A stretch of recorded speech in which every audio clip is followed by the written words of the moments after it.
I am Brittany Krim, and I am the registered and licensed dietitian at the Fitness Institute of Texas. And today we are going to be talking about nutrition basics. So to start, I think many of you maybe at one point in your life have felt like a nutritional overachiever and have probably tried several diets or different ways for weight loss in the past. Today we're going to explain why some of those things don't work and kind of give you a basic foundation of nutrition knowledge. To start off, we have 6 major nutrient classes. Those are going to include carbohydrates, protein, and fat, and then water, vitamins, and minerals. We're going to talk about calories and a little bit about portion sizes. So first off, we need to talk about macronutrients versus micronutrients. We said that there are 6 major nutrient classes. Half of them are macronutrients, half of them are micronutrients. The macronutrients are going to be calorie contributing. Therefore, they are going to be your carbs, your protein, and your fat. The micronutrients are not calorie contributing, and that is water, vitamins, and minerals. And when we talk about calories, calories are what provide you with energy. And therefore, if a nutrient is not calorie contributing, it does not directly give you energy. So carbohydrates are one of our macronutrients, and they are the most essential macronutrient out there because they are essential for brain function. Your body needs a minimum of 150 grams of carbohydrate a day just to resume its regular function. And if you are not getting that 150 grams, your body is well equipped to break down muscle and fat stores and convert those into the carbohydrates necessary. A lot of people have misunderstandings as to what is actually a carbohydrate. It is not just your pastas and breads and things, and we'll talk about that in just a second. 1 gram of carbohydrate is 4 calories. This is regardless of the type of carbohydrate you are getting. If it's a gram of carbohydrate, it is 4 calories no matter what. This means whether you are eating an apple or a cupcake, however many grams of carbohydrate in it multiplied by 4 is going to be how many calories you're getting from that food source. Anything that comes from the earth is going to be carbohydrate. We have simple and we have complex carbohydrates. Simple is going to be more of your simple sugars like refined sugar that you would find in candies and sodas and juice and things like that. It's also going to include all of your fruit sugar. So any type of fruit is going to be filled with simple sugar. You also have your complex carbohydrates. This is what people typically think of when they think of carbohydrates, especially when they are talking about going on a carb-free diet. If I go on a carb-free diet and I eliminate pasta and rice and potatoes and bread from my diet, that does not mean I have fulfilled the requirements of a carbohydrate-free diet, especially if I'm still consuming fruits and vegetables. Vegetables are loaded with carbohydrates as well. They're just much lower in calorie and higher in fiber. Fiber, we have 2 types of fiber. We have soluble fiber and we have insoluble fiber, both of which are very helpful in terms of cardiovascular and colon health. So we usually recommend that you strive for 35 grams of fiber a day. Anything whole grain is going to be really high in fiber, as well as anything that kind of has that woody stem to it, like celery and apples and things like that have more of that hard structure. That's where you're going to find a lot of your insoluble fiber. Your soluble fiber you're going to find more in the flesh of the fruit, not the skin, and things that can help promote digestion. This is to our next macronutrient, and that would be protein. Protein is an interesting one because we find it in both animal and plant sources. Anything that comes from an animal is going to be protein. Vegetables and nuts and legumes and things of that nature also have protein in them, but we consider those to be plant proteins. Like carbohydrates, proteins have 1 gram for 4 calories. Again, no matter where the protein source is coming from, however many grams of protein are in that food product, you can multiply by 4 to figure out how many calories you are getting from that. We have complete proteins and we have incomplete proteins. There are certain amino acids, which are what make up proteins, that your body can only produce when other amino acids are brought in from food. That means that they are essential amino acids. A protein is not considered a complete protein unless all of your essential amino acids are present in it. The highest quality protein is one that's going to have all of your essential amino acids and have a high biological availability. This means when you're digesting the protein that your body is able to absorb enough of those essential amino acids in order to create the new proteins necessary. Animal products, and specifically animal flesh, is what it has the highest biological available complete proteins. But this is not to say that if you are vegetarian or you do not eat animal products of any nature that you can't get complete proteins. All you have to do is follow the simple rule of combining different types of protein from plants. For example, we have legumes, we have seeds, and we have beans, and we have grains, I apologize. And if you can combine two of those three at any time, you will create a complete protein. For example, a peanut butter sandwich, you're getting the grain from the bread and the protein from the nut, and that creates a complete protein. Beans and rice is another perfect example of this.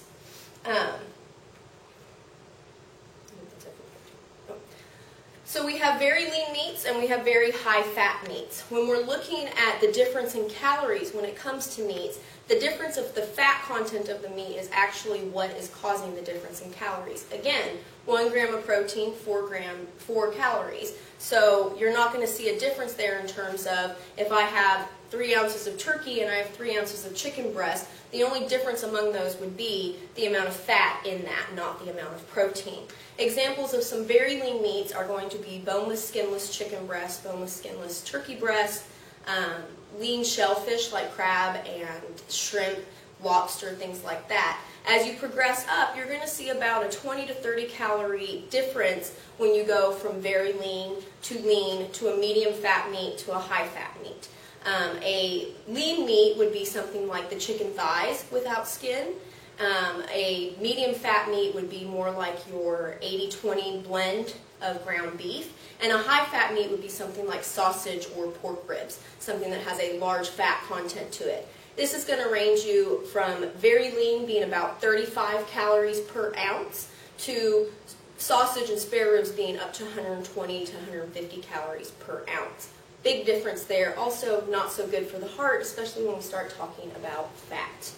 Fat has more than double the calories per a 1 gram serving. So 1 gram of fat, 9 calories. Remember, carbs and protein only have 4 calories per gram. This is why high-fat foods can cause you to gain weight very quickly because it has a very concentrated amount of calories in a small amount of food. When you think about fats, we think about good fats and bad fats. Well, we have animal fats, like I was talking about with the sausage and the ribs and things of that nature. Pretty much all animal fats are going to be your saturated fat. Bad fats are going to be saturated and trans. Trans fats are a man-made fat that are put into products to increase the shelf life. Most of your food products out there are starting to avoid these types of fat, but they will be available for you to see on the food label to know that you can avoid them. The good fats are going to be your unsaturated fats. Unsaturated is going to include polyunsaturated and monounsaturated. These also will often be found on the food label, especially in foods higher in them. Pretty much you can think about the fact that any kind of fat coming from a plant source, so lots of your oils, avocado, and things of that nature, nuts, are going to be loaded with good fats for you.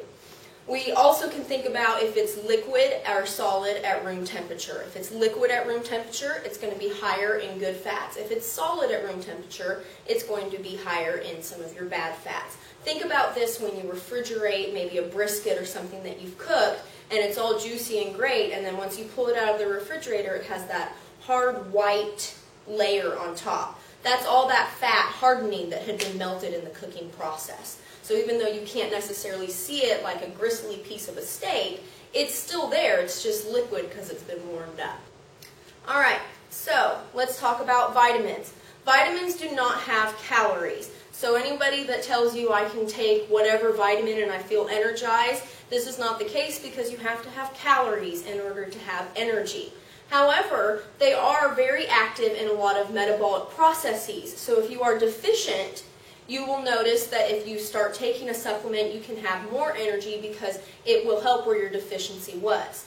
However, the majority of your vitamins are water-soluble. We only have 4 fat-soluble vitamins. Those vitamins are A, D, E, and K. All of your other vitamins are water-soluble. This means that when you reach the amount of vitamin that your body needs, you will excrete the rest of it through your urine. Therefore, taking mega doses of whatever vitamin that you're taking is not going to create more of the effect. For example, B vitamins being responsible for fat metabolism. Once you've met your need for B vitamins, taking an excess is not going to create a greater amount of fat metabolism. It's just going to be excreted in your urine. Vitamin C is one of the differences here. A lot of people know that taking a mega dose of vitamin C when you're first getting sick can help with preventing disease, if you will. And actually what happens is when you first start getting sick, you have an increased need for vitamin C. So if you take a mega dose, you can meet that increased need and therefore help your immune system fight off whatever virus or bacteria has been invading. Antioxidants. An antioxidant is an antioxidant is an antioxidant. It doesn't matter if you get it from really expensive pomegranates or if you're getting it from oranges in your orange juice. They all do the same thing. And the beauty of antioxidants is that they seek out these very harmful things called free radicals. And when they find a free radical, they buddy up with it and they remove it from your system. What's the harm of free radicals? Well, free radicals are these angry little guys floating around in your system trying to do other cellular damage. This leads to cancer and all kinds of other issues. The more we can remove these guys from your system, the healthier you're going to be and the longer you're going to live. So you definitely want to make sure you're getting your fair share of antioxidants in a day, but remember that doesn't mean you have to spend your money on expensive antioxidant supplements or expensive juices and things like that. Any fruit or vegetable is really high in antioxidants and are a good investment on a regular basis. So when you're thinking about what type of daily multivitamin should you take, there's a lot out there and there's a lot of really bad information out there because a lot of people like to make money off this type of stuff. Vitamins and supplements and overall supplementation from places like GNC and Vitamin Shop, this is a multi-billion-dollar-a-year business. And there's a reason for that because they give you bad information. You do not need to buy some expensive, organic, whatever type of vitamin. You can get the cheap, generic brand multivitamin. Now, do you need a women's daily or a men's daily? The difference between those, there's no difference in the types of vitamins you're getting. It's just a men's daily is going to have more, and a women's daily is going to have more iron and calcium because those are things that we lack. Now, you want to also make sure that you are getting as much nutrition from a varied diet on a daily basis. Your multivitamin is meant to be a safety net. It is not meant to be in place of. So hopefully you're getting some iron and some calcium and some B12 and all those other critical nutrients through your diet, and you take your multivitamin just in case you didn't get enough that day. When you're thinking about a prenatal vitamin, again, take whatever you want, but if you are a woman of childbearing age, I always recommend you take a prenatal vitamin just because, again, it's just going to have a little bit more calcium and some folic acid in it, things that aren't going to hurt you. You want to make sure that if you are taking any separate vitamins by themselves, that it's not something that's going to create a toxic effect to you. Unlike our vitamins that are water soluble, and if we take too much we will excrete them, minerals tend to stay in your system a little bit longer and can make you nauseous if not ill and have toxic effects. So you don't want to take too much of any of these things. When we talk about fortification versus an enriched food, a fortified food is something that we've put a vitamin or mineral into the food that wasn't originally there. For example, milk now is vitamin D fortified. Vitamin D is not naturally found in milk. Calcium is, and so you may have a calcium-enriched milk that is fortified with vitamin D. Enrichment is adding more of a nutrient that was already present. Fortification is adding a nutrient that wasn't originally there. We also fortify all of our grain and bread products with folic acid to help with women that don't know they're pregnant and making sure they get enough folic acid before they find out and can start taking a prenatal vitamin. Okay, so when we talk about weight loss and weight management, we need to think about what the bottom line is. And the bottom line is calories in, calories out. You stay the same. If you are burning more calories than you're eating, you're going to lose weight. If you're eating more calories than you're burning, you're going to gain weight. That weight gain can be good or it can be bad. Depends on how much you're working out and the types of foods you're taking in for that overconsumption. When we talk about calories, a lot of people get kind of lost in terms of, well, what is a calorie? Well, a calorie is the unit of heat equal to the amount of heat required to raise the temperature of 1 kilogram of water by 1 degree Celsius at 1 atmosphere pressure. So that clears everything up, right? Of course not. What it really is saying is calories equal heat. And the more you can produce heat, the more calories you're going to burn. Now, when we think about calories in terms of when I was saying what types of calories you're bringing in, we have what we consider empty calories and quality calories. Therefore, even though a calorie is a calorie is a calorie, and if I have a 60-calorie apple and I have a 60-calorie cupcake, my body is still going to interpret that as 60 calories of intake. However, the apple is going to be a higher quality calorie versus the cupcake, which is going to be an empty calorie. So what's the difference there? Well, the difference is that a quality calorie provides other nutrition with it. Remember when we first talked about the macronutrients that are calorie contributing? Well, along with those, we have the micronutrients that are not calorie contributing, but they're still essential for life. And we want those to be involved with our calorie consumption as much as possible. When I eat an apple, I'm getting fiber and vitamins and minerals and all sorts of good stuff.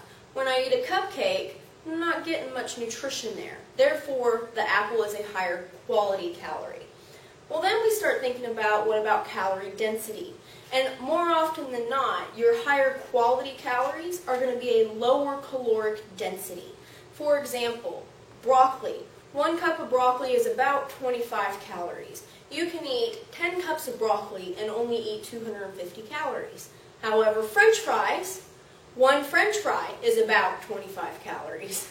So I can eat a small French fry, and I'm not talking the new small that's actually like a large. I'm talking the kiddie size, and it's going to be about 250 calories.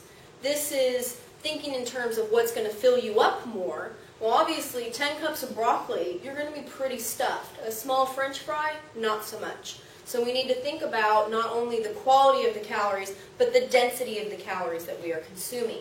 When we eat high-fat foods, remember that fat has 1 gram, 9 calories. It is naturally a calorie-dense product, okay? So if I eat anything that's high in fat, I can expect that to be a more calorie-dense food. This is where a lot of people can get in trouble, especially when you start thinking about, well, it's good for me, therefore I should be able to eat it as much as I want. Well, here's the problem. Do you want to be healthy? Do you want to lose weight? Or do you want to do both? I can eat low-calorie foods that are really nutritious for me, and I can lose weight because I'm taking in less calories than I'm burning. I can eat high-calorie foods that are highly nutritious for me, and I can gain weight because I'm taking in more calories than I'm consuming. One of these really common mistakes is with whole wheat bread.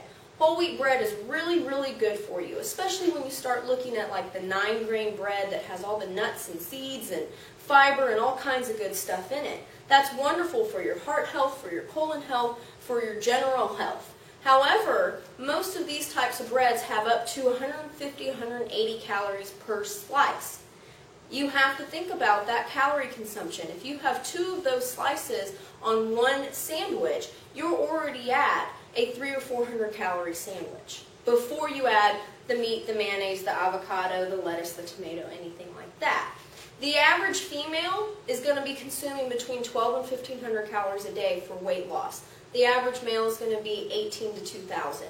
When you think about 400 calories in one setting just from the bread, it seems a little bit not worth it. So you need to think about some of your higher quality calories that are lower density. This is why fruits and vegetables are so important, because you can have a large abundance of them and fill you up without getting that large calorie volume. So when we're looking at these two, which one is empty? Well, this can be one of those tricky ones, and a lot of people think that if they're drinking juice, they're doing a lot better for themselves than they actually are. Yes, the soda is the empty calories, and the juice, if it is actual juice and it's not juice product or has less than 5% juice or whatever, then it actually has some nutritional value to it. However, if you're going to go after juice, I would much rather you eat the actual fruit. It's going to be less calories, more filling, more fiber, and more of the nutrients that are intended to be in there. Juice, 4 ounces, is 60 calories. That's about this big of a cup. It's really calorically dense, and so you need to watch out because even compared to the soda, they have a similar amount of sugars and calories when you go ounce for ounce in a serving. Now, what's the difference in the density and the quality? Again, looking at the fact that the quality calories, which is obviously the whole wheat ham sandwich with the apple and the milk, versus the taco, the quality calories are going to leave you much fuller because you get a lot larger volume of food versus the taco.